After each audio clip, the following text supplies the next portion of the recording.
Imagine a child who is unfortunately born deaf.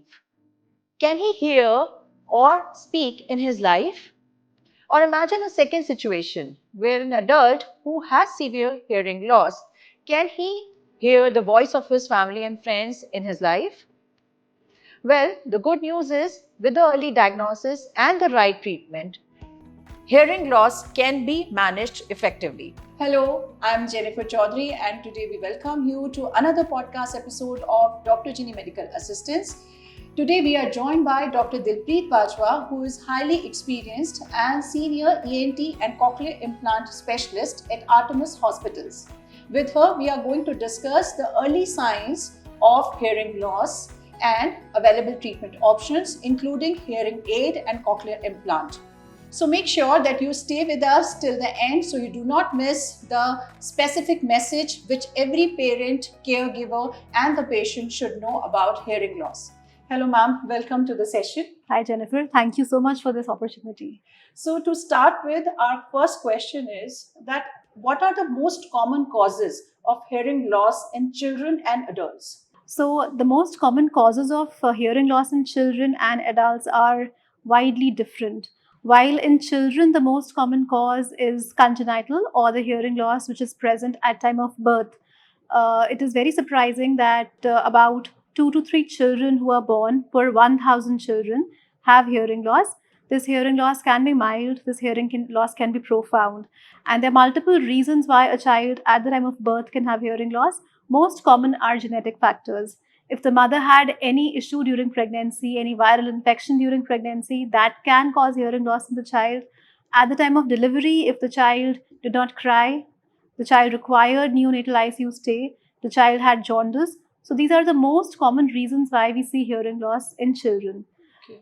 Other than this, if you talk about adults, the most common cause of hearing loss is age-related hearing loss. As we grow, as we age, with our body, our hearing nerves also tend to become weak. That is the most common cause of hearing loss in adults.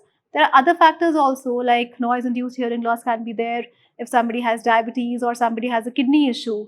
Somebody is post-radiation, you have received chemotherapy. So those are the other factors which can cause hearing loss. Okay, so these factors, like you said, for kidney issues or chemotherapy in cases of cancer patients, they can also cause hearing loss in cases of adults. Oh, yes. So chronic kidney disease is a very well-known factor. So kidney and ears, they go together. So somebody who is on dialysis, who has kidney issues, can definitely have a good amount of hearing loss, which may require hearing aids or even further treatment. And cancers, some forms of leukemias are known to cause hearing loss. And of course, chemotherapy is a very important factor because few of the chemotherapeutic drugs may also cause hearing loss. Anti-tubercular treatment can cause hearing loss. Surprisingly, certain infections like dengue and malaria, they are also notorious in causing hearing loss. Somebody has had meningitis, very common to have hearing loss after meningitis. So, what kind of signs are shown in such kind of patients where the hearing loss is about to start or it is there? So, I'm sure that can be different in child as and it can be different in the adult. What do you say? Yes, definitely. So, when we talk about pediatric or childhood hearing loss, the only way that you can see is development of speech. A child who is born with no hearing will never know, will never be able to tell you that I cannot hear. Yes. So, the most important people are his or her parents because they are the ones who can notice if the child has hearing loss or not. There are a lot of milestones that children achieve after they are born. If the children are missing those milestones, those are like red flag for the parents to know that, okay, this child is not hearing and we need to investigate further. Very important. Yes, very important. So, and in adults, of course, the symptoms are different. Adults, the most common symptom is tinnitus. We perceive a ringing sensation in the ears. So, tinnitus is very commonly associated with hearing loss. Probably one of the first symptoms of hearing loss is tinnitus. So, if somebody is on medications, ototoxic medications or drugs which can cause hearing loss, probably tinnitus is the first symptom that they present with.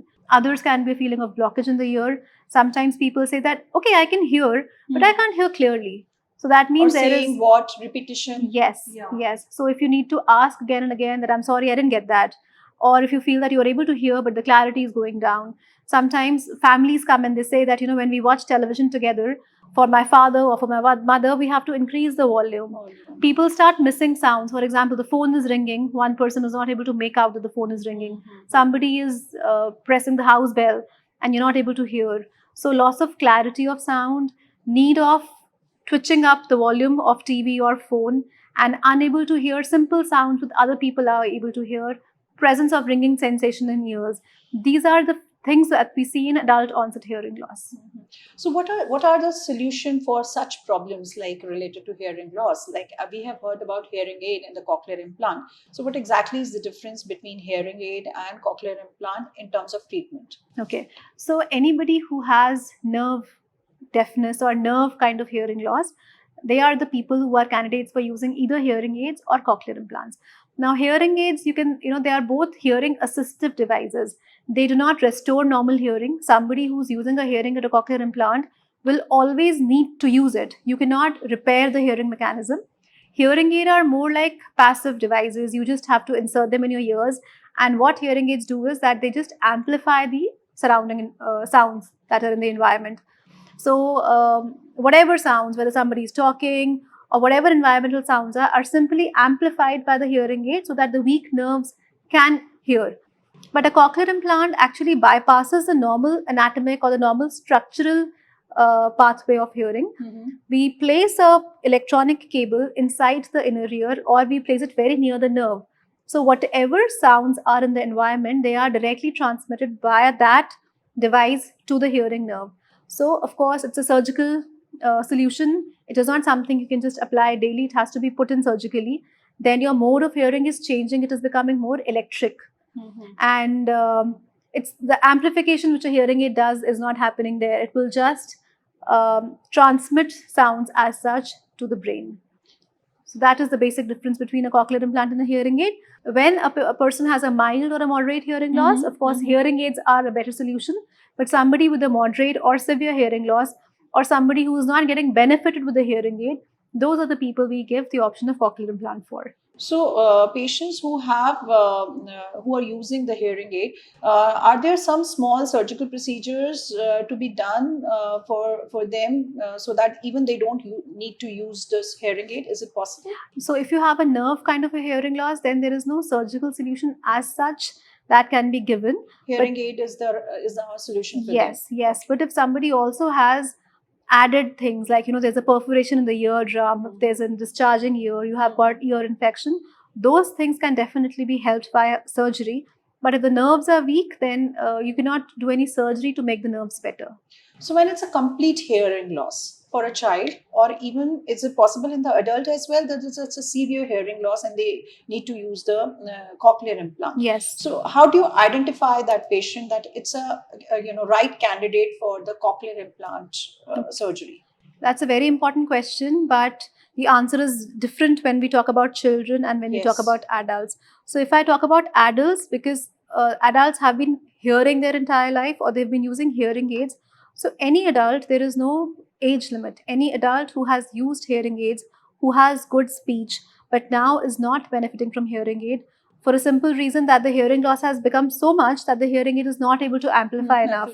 They are good candidates for a cochlear implant. Okay. So any adult, be a 50-year-old or an 80-year-old, if they are hearing aid users, but now they feel with age the hearing has gone down and they are not benefiting, they can definitely think about undergoing the cochlear implant surgery. So for adults, there is no upper limit. When we talk about children, we want to do it as soon as possible. So if a child is diagnosed at the age of 6 months, we would want that cochlear implant to happen by the age of 1 year. Because for children, the crucial developmental period for language, speech development happens in the first 3 years of life. Yes. So you do not want to miss on that window. That's like the most crucial period when the brain is developing, the child is growing. You provide the child good stimulation, the child is able to produce good speech. So if you want to have good language development, you want the child to have normal speech, it is of extreme importance that the child gets that implant or a hearing aid as soon as possible. We don't wait. So, cochlear implant surgery, as you said, that it has to be done by the age of 1 so that child can achieve his proper Language goals, development. yes. Yes. So, but when the cochlear implant surgery is performed in a very young children, how safe it is, what procedure exactly it is, and because parents must have the fear about undergoing the surgery for their child. Yes. What do you say? Yes. So, of course, when we're implanting a child who's 1 year old, the child has no say in the surgery. It's the parents who are very anxious, and it's a decision you are taking on behalf of somebody else. The parents are taking a decision for their children, and that decision is going to, last their entire lifetime. So, surgically, cochlear implants are very safe. Initially, in the 1980s, when the implants were given FDA approval, they were approved only for adults. Gradually, the age limit was brought down, and presently, at the age of 1 year, there is approval for cochlear implants. The surgery is generally very safe, anesthesia is very safe. Of course, any How surgery. long is the stay in the hospital? So, usually, it's just a 24-hour stay. Okay. 1 maximum 2 days stay, not more than that. Uh-huh. If and it's also something called as unilateral implantation or bilateral. Yeah, So that's what I was about Yes, to ask. yes. That if a child has a hearing loss, like in 1 year or in the both years, how does he require only one side cochlear implant, or he would require the two-sided cochlear implant? So ideally, both sides should be implanted because the directionality of sound, if somebody's calling from the left side, but you can't hear from the left side, you will not know. So a lot of benefits of doing a bilateral implantation, and we are doing implants for children as young as 1 year. We are implanting them bilaterally. Surgery is not very long. Anesthesia is very safe.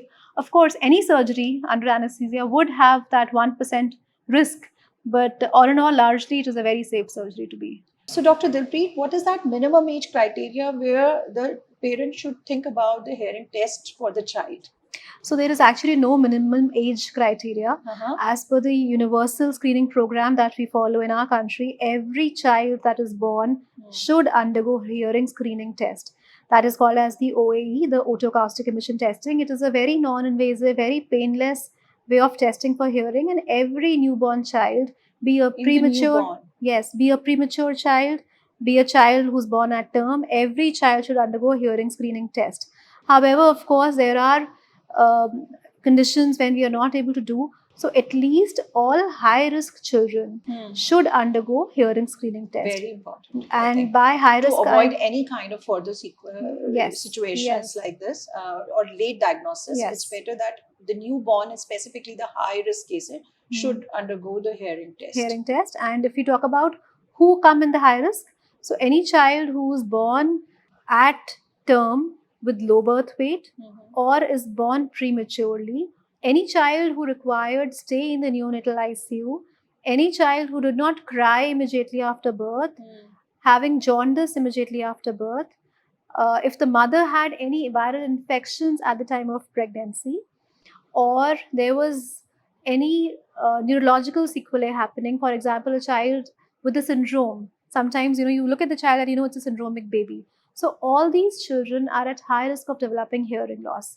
be it low birth weight, be it premature child, be it birth asphyxia, be it jaundice, be it NICU stay. So these children are high risk children and they should be screened no matter what. And there is no minimum age. You have to be screened at the first day of life. So in case if a child who has passed that age, he has passed your ideal criteria for the cochlear implant, that is 1 year. He has passed that age, and maybe around 3 or 2 year or maybe 4, parents come to know it's a late diagnosis, and they come to know about the hearing loss of the child. Then will the cochlear implant surgery, can it be done? And second thing, is it going to benefit to the child? Oh, definitely it will. I think the best benefit, the best gift parents of a deaf child or a child who cannot hear is a cochlear implant. So any age, you are able to do the surgery at 2 years, 3 years, up to 5 years is what you can go ahead with the cochlear implant. Of course, your goals change. When you're implanting a small child who's 1 year old, 2 years old, you expect their language development to go normally, like any other child or any other regularly hearing child. But when you are doing the surgery at the age of 3 years or 4 years or 5 years, that child is going to require a good amount of speech therapy. So that auditory rehabilitation will have to be very vigorous for children after the age of 3, because they will take longer time to understand sounds and to start hearing. Of course, the brain is also more developed. So the brain will take a little bit more time to get used to this new stimulus. But any child, if you are able to do a surgery before 5 years of age, is actually a job well done. Okay. So I don't think that, if somebody comes to know at the age of 5, they should not go for it. They should definitely go for it. It's a life-changing surgery. It really makes a lot of difference. There are so many children now who were implanted as babies, and one of them is now a doctor, another one is an engineer. So you give them the implant at the right time, you see no difference between them and their normal peers. So, you mean that if a child who has a complete hearing loss and he has been given bilateral cochlear implant, he can lead normal life. He can go to school. He can play sports. What do you Yes, think? yes, absolutely. A child who's implanted at the right time, there is absolutely no reason why he or she will not do anything that the normal person is doing.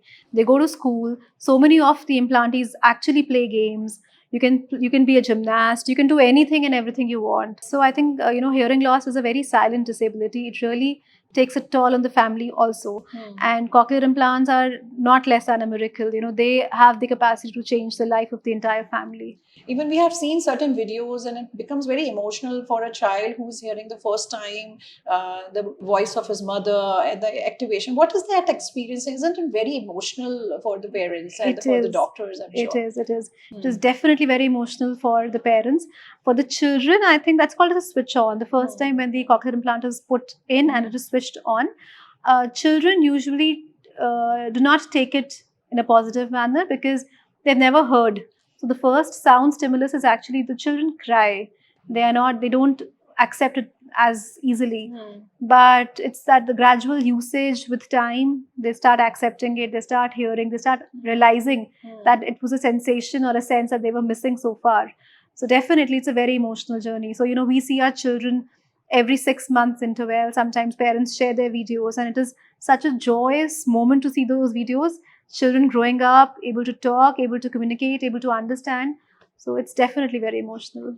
So far, what complex case, if you're talking about the certain cases of cochlear implant, so what most complex case in the children you have done so far? Yeah, so we had a girl. She was 1 year and 2 months of age, and her ear, like the external ear, was anomalous. So when you put in an implant, if the external and the middle ear are normal, the surgery becomes simpler. But if the external ear and the middle ear are not there, then the surgery is definitely very tough. So around 6 months back, we implanted a girl child. She had both anomalous ears. So that was a very challenging case, but with God's grace, everything went well, and the family was very, happy after that. So that was a complex case that we did. Okay. We also did for an adult case of fracture. So after a head trauma, Mhm. both his cochleas fractured and he developed hearing loss. So that was also one challenging case, but everything went well. So, as we were mentioning, Dr. Bajwa, about the adults related cochlear implant. So, how common it is that does adult or they undergo the cochlear implant surgery usually in a regular way, or they would like to prefer the hearing aid? So most adults, at least in our country, are still using hearing aids. Uh-huh. And however, cochlear implants are. But like through accident, it's a complete severe hearing loss. They have to use the cochlear implant. I don't Yes, think so that yes. there is an option for the hearing aid in such cases. But if we talk about the maximum, the most common cause is age-related hearing loss. So maximum people use hearing aids. But now the trend is also changing. Adults are realizing that hearing aids alone are not giving them the enough amplification or the clarity that's needed. So a lot of adults now are actually opting for implants. For implant. Yes. And yes. the 1 year can be sufficient for them, or still you prefer both the ear Yeah, related so cochlear that's implant? another difference between children and adults, because children have never heard. So you do a bilateral surgery, that's the only sensation that they are feeling, so they're okay with it. What happens is adults who have heard their entire life, when the mode of hearing changes from hearing aid to cochlear implant, Right. sometimes acceptance can be an issue. So we Oh. always prefer to go with an implant for one side.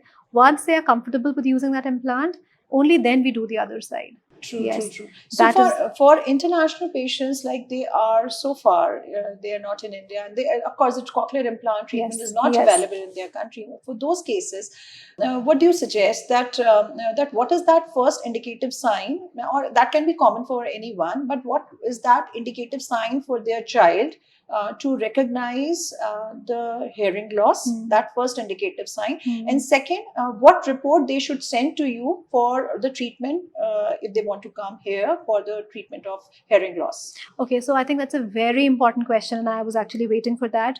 So there are some developmental milestones which every child achieves as the child ages. For example, something called as a social smile. So a 6-week-old child will be able to recognize the mother and smile because that child is always looking at the mother. The mother is always there, right? Yeah. So it's a developmental milestone that every child achieves. So similarly, there are some hearing milestones.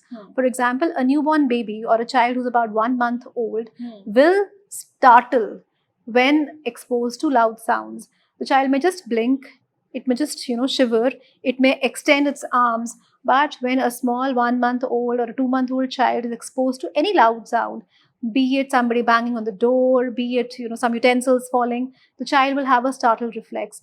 So if there is no startled reflex, there's a chance that the child may have hearing loss. Very important. Very important. So that's like the basic thing that can be checked in a child, even with the newborn. By the time a child is 3 months old, he or she is able to turn towards the direction of sound. So if there is sound on the left side, the child will be able to turn towards the direction of the sound.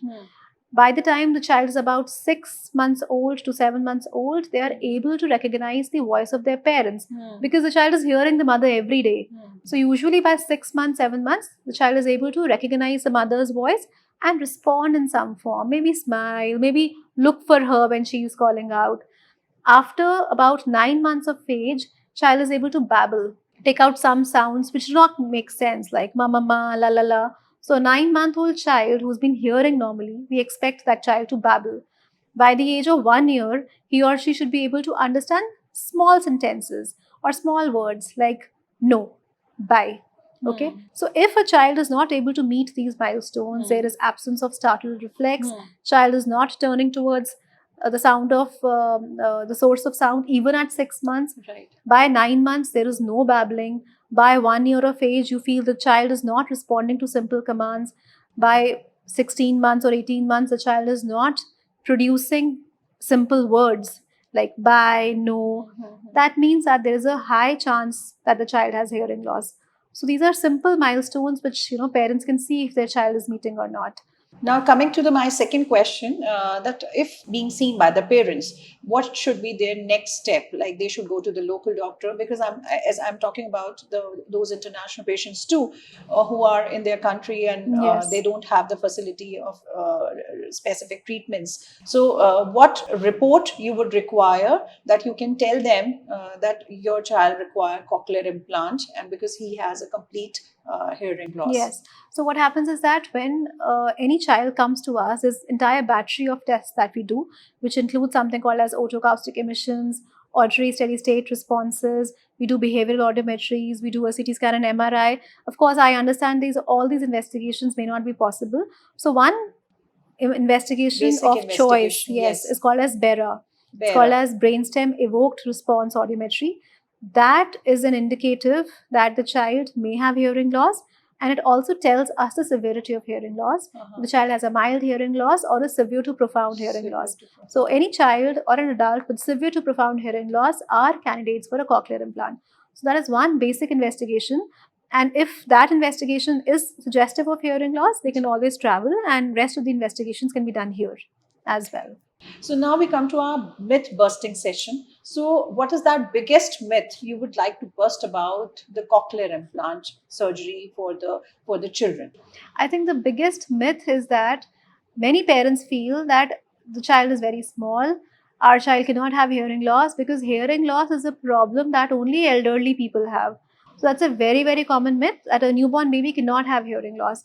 So many a times parents do not opt for testing because they feel, oh, the child is so small, he's going to grow up and he's going to have normal hearing. But that never happens. most children who are born with hearing loss, they tend to continue with the hearing loss, or they tend to have a progressive hearing loss. So waiting in case of a child with hearing loss, waiting for a miracle to happen, waiting for the hearing to normalize, waiting for the time when cochlear implant will not be needed, that is the biggest myth. Many times it happens that parents are comfortable with the fact that the child is not hearing, but the grandparents are not. They are the ones who say, no, no, the child is very small, you need to wait, let the child grow up. By the child, by the time the child is 2 years old, 3 years old, everything will be fine. But that doesn't happen. They lose on that, crucial window of development. So, as a last message, what is that message you would like to give to the parents who are delaying the hearing test for their children? So what happens is, when a newborn child comes in the family, everybody is happy and you think all positive. So many times you don't want to think about negative. You don't want to think that my child can have hearing loss. But the anxiety which is associated, once you know that the child has hearing loss, it is a very anxious moment for the parents. They do not know what to do, how to go about it. So the fact is that you should not delay. Why? Because these days we have treatments available for everything. If you have mild hearing loss, that can be treated with a hearing aid. If you have profound hearing loss, that can be treated with a cochlear implant. So I would say that instead of delaying getting advice or seeking advice, it is imperative that you go at the right time, get the diagnosis made, go in with the surgery. Because in hearing loss, it is very, very important that we act as soon as we can. Because hearing is not only linked with hearing normally, it is also linked with your speech production. The child will not have social interactions. The child will face learning issues at school. The child will have issues of confidence. So, if you want to have a total holistic academic growth for the child, you need to provide them the adequate solutions at the right time. Thank you so much, Dr. Dilpreet. It was a valuable insight, very, very valuable insight from your side. And I Thank hope you. the families will recognize the importance of timely diagnosis and the treatment. Yes, thank you.